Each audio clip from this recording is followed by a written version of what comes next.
acquiring a 70% stake in a company based in Portland, Oregon, called David Evans.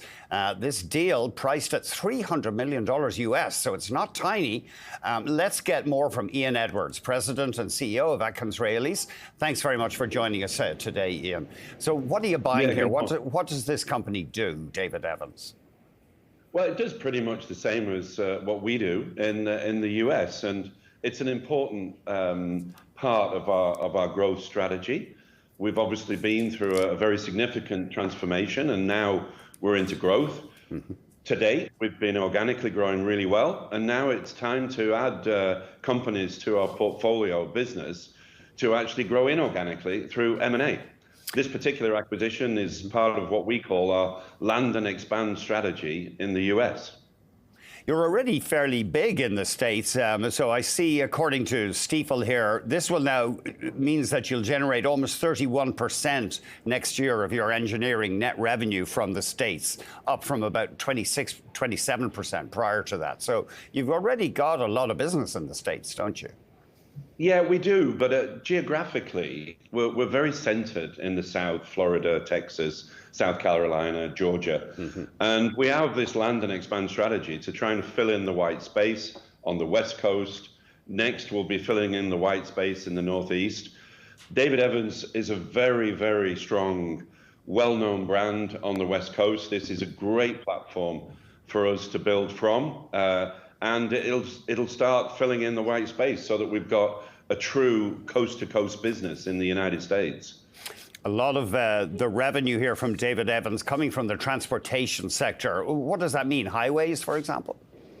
Yeah, I mean, traditionally, where we're strong in the US is working for states' Department of Transport. So primarily government and primarily in the maintenance and the upgrading and the kind of new infrastructure around road, bridges, municipality infrastructure such as water. And all of these are very much aging, as it is here in Canada too, and they need upgrades. And they were all built, you know, in the last sort of 50s and 60s, and then they need a good upgrade. So, you know, it's a very, very positive, buoyant part of the market. It's interesting. I mean, so David Evans employs 1,200 people. You might say, well, it's not very many, but they have revenue of something like $250,000 every year per employee. So it's a high value added business, this.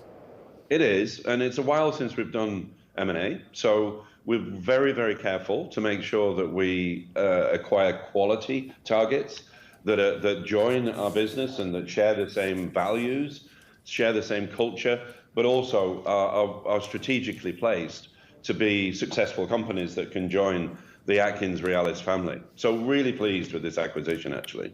Give us an update. You are involved in this preliminary move to study a high-speed rail project in Canada. What part is AtkinsRealis playing there?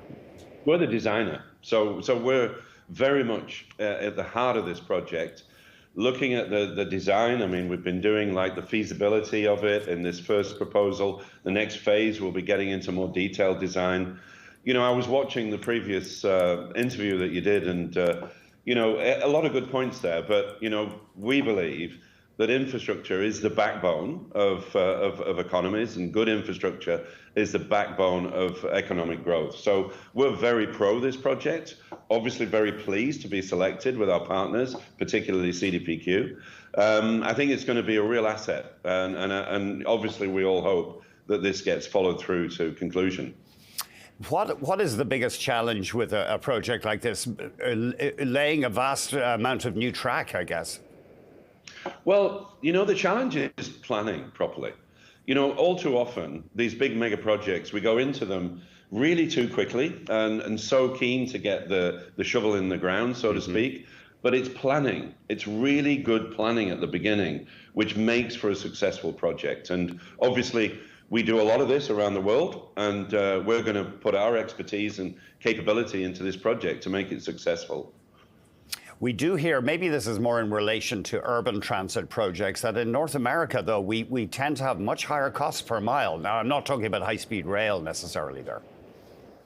Yeah, I mean, obviously the costs compared to the developing world is higher, but then the payback is. The efficiency of economies to have really good infrastructure actually does pay back. And, anything that does get built, you don't say when it's in operation and it's being efficient and it's helping people and the economy to move and be mobile, nobody ever says they wish they didn't build that. I'm looking at SNCF, the French rail company. Obviously, massive experience in high-speed rail is involved here. But why wouldn't we just get them to design it? I mean, they have the real experience with high-speed rail. Well, they're a really good operator, SNCF. Our expertise is clearly in project management and design, and that whole interface between the design and then into the construction phase. That's where we play, and then that's what we are now as a professional engineering company in the infrastructure space. So we do this, like I said, all over the globe, and we think we're the right company to do this here at home. I don't know. I was in Spain. I was lucky enough to be in Spain riding their high-speed trains. Why wouldn't we just get the Spanish in to build the whole thing? They know what they're doing. I mean, just that you guys haven't done this before. They may well be involved in the build. But we have done this before as AtkinsRealis. We were very, very much part of the high-speed rail in the UK. We've been involved in other high-speed rails around the world. So, we have that design and that project management capability. Right. Do you anticipate there'll have to be massive earth moving to put in new track like this?